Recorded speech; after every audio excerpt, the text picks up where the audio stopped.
नमस्कार दोस्तों, मैं रामलाल जांगड़ स्वागत कर रहा हूं आपके अपने YouTube चैनल नैनो अकेडमी पे। प्यारे विद्यार्थियों, काफ़ी समय के बाद मैं आपसे पुनः रूबरू हो रहा हूं और आज का अपना जो वीडियो रहेगा वो रहेगा माध्यमिक शिक्षा बोर्ड राजस्थान अजमेर के द्वारा जो सिलेबस है वो कम किया गया था। सिलेबस कम करने के बाद में काफ़ी विद्यार्थियों के मन में ये प्रश्न था कि सिलेबस तो कम कर दिया, लेकिन जो एग्ज़ाम का पैटर्न है वो किस प्रकार से रहेगा, यानी कि एग्ज़ाम किस आधार पे होगा, किस तरीके से होगा। पहले प्रश्न पूछे जाते थे वैसे प्रश्न पूछे जाएंगे या फिर कुछ नए पैटर्न के साथ में एग्ज़ाम होगा। तो इस पर पूरी चर्चा करेंगे। इससे पहले आपने यदि चैनल सब्सक्राइब नहीं किया तो कर लीजिएगा और पास में बेल आइकन लगा उन्हें प्रेस कर दीजिए। तो आज का पूरा वीडियो अपना रहेगा एग्ज़ाम पैटर्न पर। पेपर में कितने प्रश्न पूछे जाएंगे और प्रत्येक प्रश्न कितने अंक का होगा और किस पैटर्न से प्रश्न है जो कि पूछे जाएंगे। तो कक्षा 12 2021 के लिए ये केवल जो मॉडल पेपर कह सकते हैं कि जो मॉडल प्रश्न पत्र का नमूना है जो इस बार जारी किया है, तो ये केवल बोर्ड परीक्षा 2021 के लिए ही जारी किया गया है, क्योंकि कोरोना के कारण आप भी प्रभावित थे, सभी प्रभावित थे, तो जिनकी वजह से जो अपना सिलेबस है वो भी प्रभावित हुआ था। काफ़ी सिलेबस को कम किया था, तो इसकी वजह से अपने जो प्रस्तावित एग्ज़ाम डेट भी जो अपने आ चुकी हैं, तो उनमें किस प्रकार से प्रश्न पूछे जाएंगे, कैसा एग्ज़ाम होगा। तो यहाँ पे कुछ सामान्य निर्देश है जो कि दे रखे हैं। तो इसमें देखिए, पहला निर्देश है मॉडल प्रश्न पत्र परीक्षा 2021 के लिए बोर्ड वेबसाइट पर अपलोड किए गए संशोधित पाठ्यक्रम के आधार पर किए गए हैं। ये जो कि मॉडल पेपर तैयार किया गया है, ये जो संशोधित पाठ्यक्रम आया था, जो कि मैंने प्रत्येक सब्जेक्ट का वीडियो बना करके चैनल पर डाल दिया है, तो उस पर आधारित है। और उसके बाद में सेकंड पॉइंट देखिए, इसमें लिखा है कोविड-19 परिप्रेक्ष्य में लंबे समय तक विद्यालय नहीं खुले और विधिवत शिक्षण बाधित हुआ, अतः मुख्य पाठ्यक्रम समिति द्वारा नवीन प्रश्न पत्र पैटर्न अनुमोदित किया गया है। यानी कि जो कोविड की वजह से जो मुख्य पैटर्न था, जो पहले से अपने निर्धारित मॉडल पेपर था, कह सकते हैं प्रश्न पत्र नमूना था, तो वो प्रभावित हुआ, सिलेबस भी प्रभावित हुआ है, उन्हें भी कम किया गया था।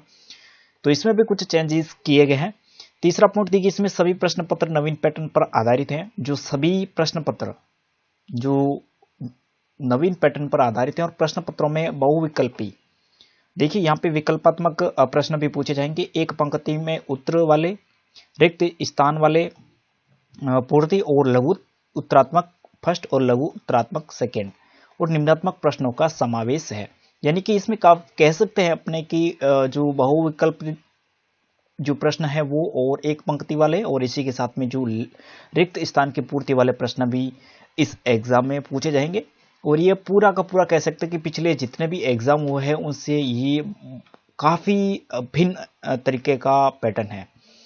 तो चौथे पॉइंट में भी देखिए आप, खंड स व द के प्रत्येक प्रश्न में एक एक और खंड य के प्रत्येक प्रश्न में दो दो विकल्प दिए होंगे।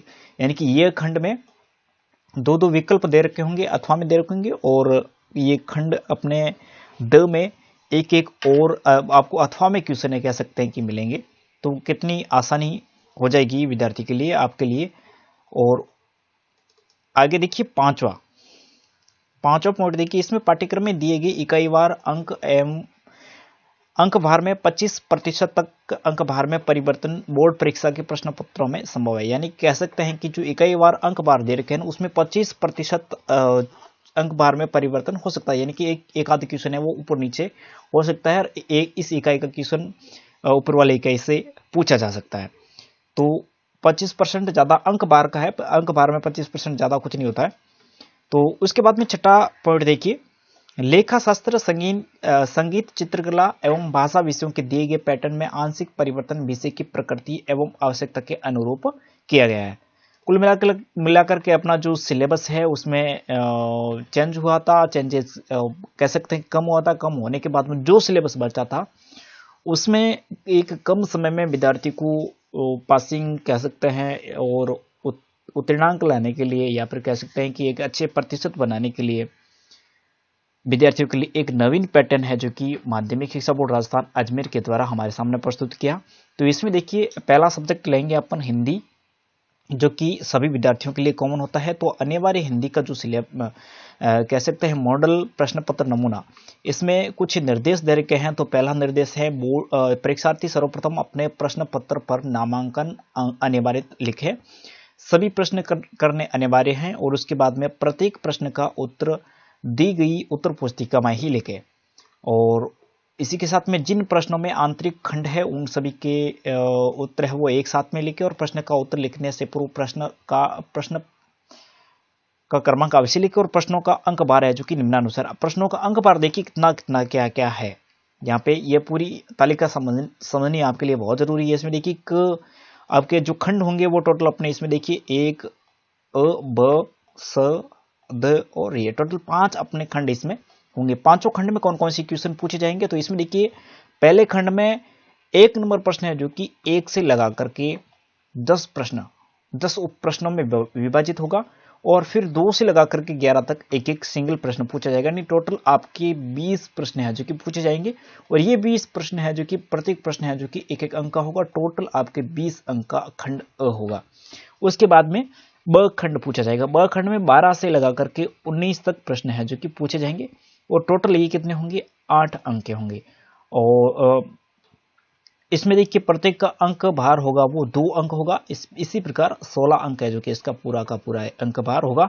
सहखंड में 20 से लगा करके आपके 23 प्रश्न तक होंगे। टोटल 4 प्रश्न होंगे। इसका जो अंक भार है वो प्रत्येक प्रश्न का 4 अंक का होगा। इसी तरह टोटली इसका अंक भार है वो 16 होगा।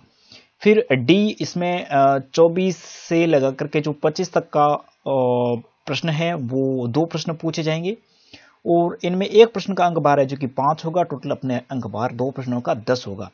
फिर 26 से लगा करके 28 यानी 3 प्रश्न ये पूछे जाएंगे, और इनका एक प्रश्न का अंक भार है जो कि 6 अंक का होगा, और फाइनली ये कितने अंक के होंगे, 18 अंक के होंगे। तो ये तो था टोटल अंक जो सिलेबस में कह सकते हैं पेपर में जो प्रश्न पूछे जाएंगे किस तरीके से और कितने प्रश्न है वो कितने अंक के होंगे उसके बारे में। अब नमूना देख लेते हैं हिंदी अनिवार्य हिंदी का, यानी कि एक प्रश्न संख्या एक में 10 उपभाग है। 10 उपभाग है जो कि एक एक अंक के यहाँ पे आपके दे रखे हैं। जैसे कि यहाँ पे ये दे रखा है, ये बहुविकल्पात्मक है, ऐसे कि अवसद वाले कह सकते हैं अपन। विद्यार्थी कहते हैं कि अवसद वाले बहुविकल्पात्मक, इनमें विकल्प दे रखे हैं, और इनमें से आपको आंसर है कॉपी में लिखना है। कॉपी में कैसे लिखोगे, मान लिया ये वाला प्रश्न है, पहला प्रश्न है, तो आपने प्रश्न संख्या 1 लगा दिया, और उसके बाद में ये वाली लाइन छोड़ दी, और उसके बाद में ये 1 नंबर पॉइंट लगा दिया जो कि रोमन संख्या में लिख रखा है, और उसके बाद में इसका उत्तर जो भी सही है, अ है तो अ लिख देना है, और ब है तो ब लिख देना है। बस या इतना लिखने के बाद में आपका काम है जो कि कंप्लीट हो जाएगा।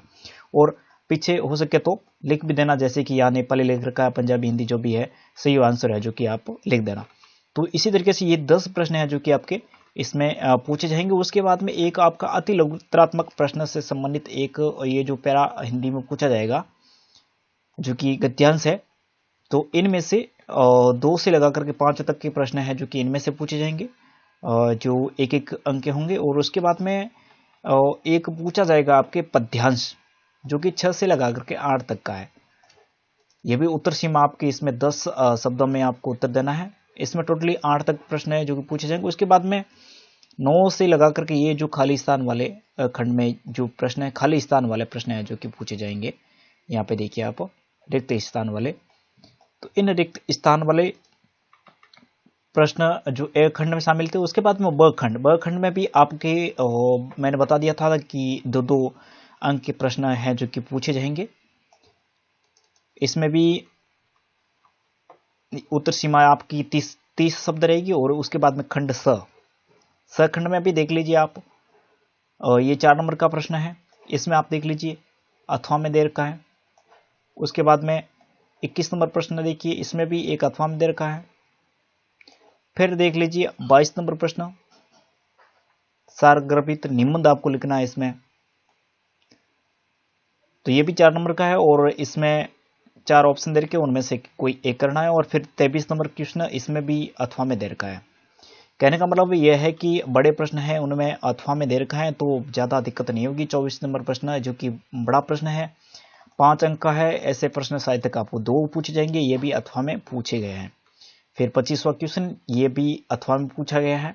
और फिर यह देखिए, यह खंड जो कि 6 अंक का है, टोटल अपने 3 प्रश्न इसमें पूछे जाएंगे और ये तीनों के तीनों अथवा में पूछे जाएंगे। यानी कि इसमें अथवा में देखिए आप, ये एक हो गया, एक प्रश्न हो गया, ये 2 प्रश्न हो गया, ये 3 प्रश्न हो गया। यानी कि अथवा में आपको 3 प्रश्न पूछे जाएंगे। यानी कि अब इन तीनों में से भी आपको कोई प्रश्न का उत्तर नहीं आ रहा है, इसका मतलब तो आपने कुछ भी नहीं पढ़ा है, लॉकडाउन की अवधि में केवल टाइम पास ही किया है। आपने कितना पढ़ा है, क्या पढ़ा है, वो तो आपकी इस रिजल्ट पे बताएगा। यानी कि 1, 2 और 3, तो इसी तरीके से आपके सभी सब्जेक्ट का जो आपके परीक्षा पैटर्न है वो रहेगा। जैसे कि यहाँ इंग्लिश में देख सकते हैं, इंग्लिश में भी वही का सेम आपका पैटर्न है, वो यहाँ शो होगा। इसी की तरह जो हिंदी में प्रश्न पूछे गए थे उसी की तरह तरह यहाँ पे प्रश्न पूछे जाएंगे, रिक्त स्थान वाले, लघुत्तरात्मक, अति लघुत्तरात्मक और निम्नात्मक प्रश्न, 6 अंक के, 5 अंक के, 4 अंक के। तो इस तरीके से ये प्रश्न है जो कि पूछे जाएंगे। तो आप देख सकते हैं, ये अपने इंग्लिश का हो गया। इंग्लिश के बाद में सूचना प्रौद्योगिकी और प्रोग्रामिंग, इसमें भी यही सेम प्रोसेस है, कोई चेंजेस नहीं है, सेम तालिका है। और उसके बाद में अगला आपका आएगा जिसमें भी अपने ये प्रोसेस है जो कि सेम रहेगा, ये इकोनॉमिक अर्थशास्त्र। इसमें भी ये देख लीजिए, वही का वही है, कुछ भी चेंजेस नहीं है, सेम प्रोसेस सभी में, सभी सब्जेक्ट में दे रखा है। सभी विद्यार्थियों के लिए, चाहे साइंस के हो या फिर आर्ट्स के हो, 12th क्लास के स्टूडेंट हैं उनके लिए, सभी के लिए यही जो तालिका है वो सभी स्टूडेंट के सामने आएगी, प्रस्तुत की जाएगी। इसका देख लीजिए अपने पॉलिटिकल साइंस का, इसमें भी यही प्रोसेस है, यही तालिका है। 2 से 11 और 20 टोटल, और ये प्रश्न, और 18, 10, 16, 16 और 20, इसी प्रकार का जो इनका अंक भार है वो दे रखा है। तो आपने देख भी लिया होगा कि एग्ज़ाम किस तरीके से होगा और परीक्षा का पैटर्न किस तरीके से होगा, पेपर का पैटर्न है वो जो कि किस तरीके से होगा। तो सर्वप्रथम तो आपके होंगे अवसदय वाले प्रश्न, उसके बाद में जो एक लाइन वाले हैं और खाली स्थान वाले भी हैं, इसके साथ में फिर लघुत्तरात्मक, अति लघुत्तरात्मक और निम्नात्मक प्रश्न। और अंतिम 6 नंबर का जो प्रश्न होगा उसमें भी आपको कह सकते हैं कि बहुत ही सहूलियत दी है बोर्ड ने। यानी कि उसमें एक प्रश्न में 3 अथवा में दिए हैं, 6 नंबर का प्रश्न है, और उसमें भी यदि आपने गलतियां की करोगे तो फिर मुझे नहीं लगता कि आपने अच्छी मेहनत की होगी। तो ये था आज का अपना वीडियो इस सिलेबस से और मॉडल टेस्ट पेपर से संबंधित। आप चाहो तो मैं इस प्रत्येक सब्जेक्ट का अलग अलग वीडियो उपलब्ध करा दूंगा, कमेंट बॉक्स में ज़रूर बताइएगा। इतिहास विषय की क्लास के वीडियो भी मैंने चैनल पर डाल रखे हैं, आपने नहीं देखे तो उन्हें भी देखिएगा अच्छे तरीके से, क्योंकि मैंने इस्माइल प्रोग्राम के तहत वो वीडियो मेरे सेलेक्ट हुए थे, तो आप अच्छी तैयारी कर सकते हैं उन्हें देख करके। तो धन्यवाद दोस्तों, अगले वीडियो में अपन कुछ नई जानकारी के साथ में आपसे रूबरू होंगे।